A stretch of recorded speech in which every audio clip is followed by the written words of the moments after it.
අමරණීයාගේ අවසානය. මරියා මොරේනා. එක්තරා කාලයක අයිවන් කුමරුසිය සොහොයුරියන් දෙදෙනා සමග ඉතා සතුටින් ජීවත් වුණා. නමුත් ඒ සතුට වැඩි දිනක් පැවතුනේ නැහැ. දිනක් අහස කෝප වුණා. මහ කුණාටුවක් මැදින් පැමිණි යෝධ රන් රාජාලියෙක් මාලිගාව ඉදිරියේ නතර වුණා.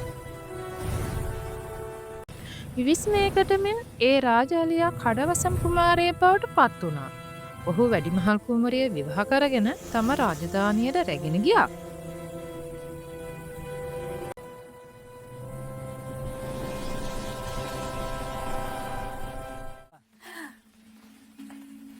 කාලය ගත වුණා. තවත් දිනක රිදී උකුස්සේ පැමිණ දෙවන සොහොයුරියද තම බිරිඳ ලෙස රැගෙන ගියා.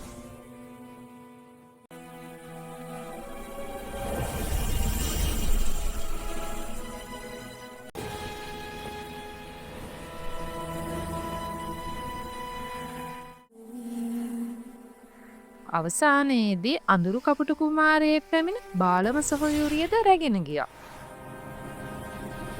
සොහොයුරියන්ගේ වියෝවෙන් පසු ඒ රජමාලිගාව ජීවයෙන් අතර වුණු නිහඬතාවයේ රජ කරන අඳුරු ඉසව්වක් බවට පත් වුණා. තනි වූ අයිවන්ට ඒ පාළුව තව දුරටත් ඉවසන්න බැරි වුණා. ඔහු තම සොහොයුරියන් සොයා ලොව වටා යාමට දැඩි තීරණයක් ගත්තා. බොහෝ දුර ගිය අයිවන් පැමිණියේ මහ යුද්ධයක් අවසන් වූ භූමියකටයි. එහි තිබූ අභිරහස් කූඩාරමක සිටියේ වෙන කවුරුත් නොවෙයි. එහි සිටියේ අභීත රණශූරිය වන මරිය මොරේනාව. ඇගේ යකඩවැනි ශක්තියට රූපයටත් වශී වූ අයිවන් ඇය සමග ප්‍රේමයෙන් බැඳී විවාහ වුණා. නමුත් වැඩි කල් යන්නට මත්තෙන් ඇයට නැවත යුද්ධයට යාමට සිදු වුණා.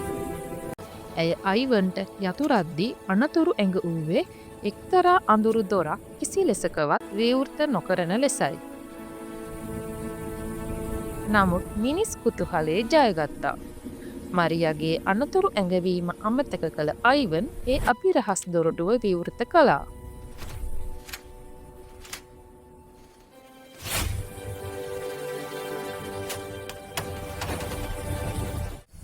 දොර ඇරී අයිවන් දුටුවේ මරණයේ දිනූ කෝෂේවයි. වසර ගණනාවක පිපාසයෙන් සිටි ඔහු අයිවන්ගෙන් වතුර බින්දුවක් ඉල්ලා බැගාපත් වුණා.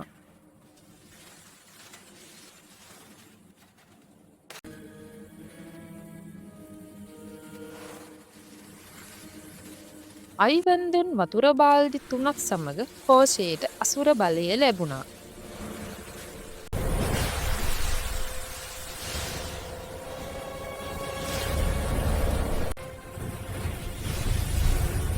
නිදහස් වූ කෝෂේ යුද්ධ පිටියේ සිට මරිය මොරේනාව දැහැගෙන තම අඳුරු ලෝකයට පලා ගියා. අයිවන් අසරණ වුණා.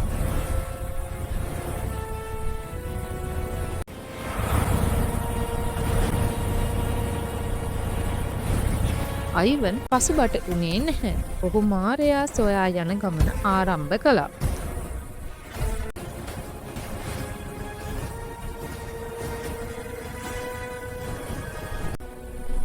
දින 3කට පසු ඔහු ඔවුන්ට කිට්ටු කළා. ඈතින් පෙනෙන ඒ අඳුරු මාලිගාව තුල ඔහුගේ ප්‍රේමය සිර වී තිබුණා. අයිවන් මාලිගාව ඇතුලේ අඳුරු ශාලාවක මරිය මොරේනාව සොයාගත්තා.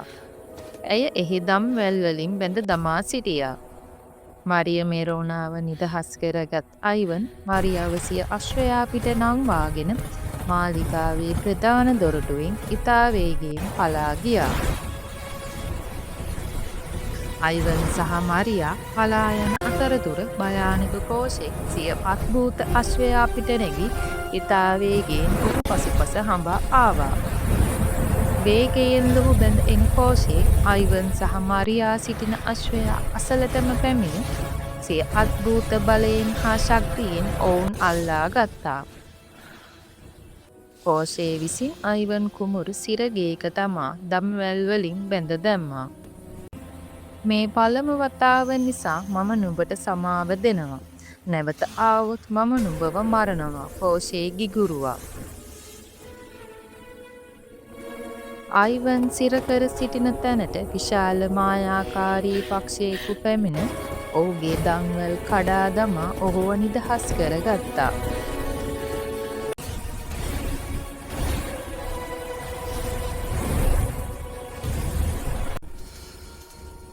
නිදහස් වුණු අයිවර් දෙවන හා තෙවන වතාවටත් උත්සාහ කළා. ඒ සෑම වතාවකම කෝෂේ ඔහුව අල්ලාගෙන මරණීය අනතුරු ඇඟවීම් කළා.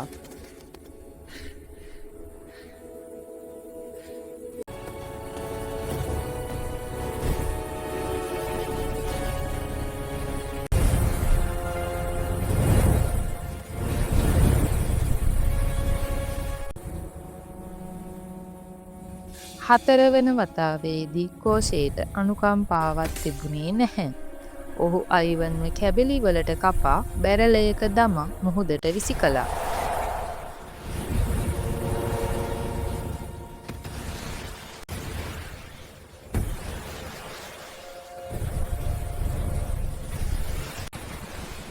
අයිවන්ගේ කුරුළු සොහොයුරන් තිදෙනා රාජලිය උකුස්සා සහ කපුටා ඔහුව අතඇරියේ නැහැ. ඔවුන් එක් වී බැරලය සොයාගෙන බැරලයේ ගැඹුරු මුහුදෙන් ඉහළටගෙන ගොඩට ගත්තා. බැරලයෙන් ඉවතට ගත් අයිවන්ගේ සිරුල් කොටස් ඔවුන් නැවතත් එකතු කළා. ඔවුන් ජීවයේ පැන් රැගෙන විත් එයට ඉස ඔහුට නැවත පණ දුන්න. නැවත පණ ලැබූ අයිවන් කුරුළු සොහොයුරන් සමග කතා කරා. කෝෂය පරදවන්න නම් ඊටත් වඩා වේගවත් අශ්වයෙක් ඕනෑ බව ඔවුන් තේරුම් ගත්තා. ඒ සඳහා අයිවන් බාබා යාගා සොයා ගියා.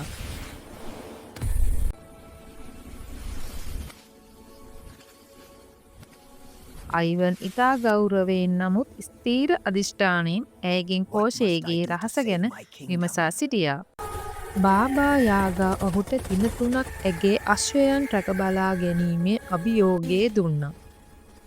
පළමු දින අශ්වයන් පලා ගියත් වනයේ කුරුල්ලන් අයිවන්ට උදව් කළා. දෙවන දිනේ සිංහයන්ද තෙවන දින මීමැස්සන්ද පැමිණ අයිවන්ට උදව් කළා. ඔහු අභියෝගයේ ජයගත්තා. බාබා යාගා සිය වංගෙඩියෙන් නැගෙන දුමාරය තුලින් මායාකාරී බලෙන් රූපමවමින් කෝෂයේගේ මරණය සංගවා ඇති ආකාරය අයිවන්ට පෙන්වා දුන්නා. එවන්ත ඕක් ගසක් මවා පසුව එහි මුල් අතර සැඟවුණු යකඩ පෙට්ටියත් අයිවන්ට පෙන්නුවා. පෙට්ටිය තුලින් හාවිකු සහ තාරාවිකු මතු වී අවසානයේ කෝෂයේගේ මරණයේ ඇති රන් විත්තරය මවා පෙන්නුවා. බාබා යාගා නිදාගත් පසු අයිවන්ගේ අශ්වගාලයේ සිටි කෙට්ටු දුර්වල පෙනුමක් ඇති අශ්වපැටියෙක් රැගෙන පලා ගියා. අයිවන් ඒ පැටවාට හොඳින් කන්න බොන්න දුන්නා. දින කිහිපයකින් වූ කෝෂයේගේ අශ්වයාටත් වඩා බලවත් රන්වන් අශ්වයෙකු බවට පත් වුණා. අයිවන් කුඹුරු මුදුන් මිනිසුන් දීපතේ ඇති දැවැන්ත ඕග්ගස සොයාගත්තා. අයිවන්ගේ උත්සාහය සාර්ථක වී පොළොව යට සැඟවුණු පැරණි අද්භූත යකඩ පෙට්ටිය මතු වුණා. යකඩ පෙට්ටිය විවෘත වූ සැනින් අකුණක් මෙන් වේගයෙන් හාවෙකු පිටතට පැමිණ මීදුම අතරට දිව ගියා. අයිවන්ගේ සහයට පැමිණි දඩයම් බල්ලා හාවා පසුපස හඹා ගොස් හාවා අල්ලාගත් සැනින් හාවා අතුරුදහන් වී ඒ වෙනුවට තාරාවෙකු මතු වී ආසට පියඹා ගියා. අයිවන්ගේ මිත්‍ර උකුස්සපු එම තාරාවා පසුපස හඹා ගියා. තාරාවා අල්ලාගත් සැනින් තාරාවාගේ මුවින් රන්වන් පැහැති බිත්තරේ ගිලිහුණා. එය අහසේ සිට වේගයෙන් පහළට වැටුණු අතර අයිවන් එය අල්ලා ගත්තා. කෝෂයේගේ මාලිගාවට යන අයිවන් නැවත ගොස් මරිය මෙරවුනා බේරා ගත්තා. ඔවුන් බාබා යාගාගේ අද්භූත අශ්වයා පිට නැගී වේගයෙන් පලා යන අතර කෝෂයේ ඔවුන් පිටුපසින් ලුහු බැන්දා.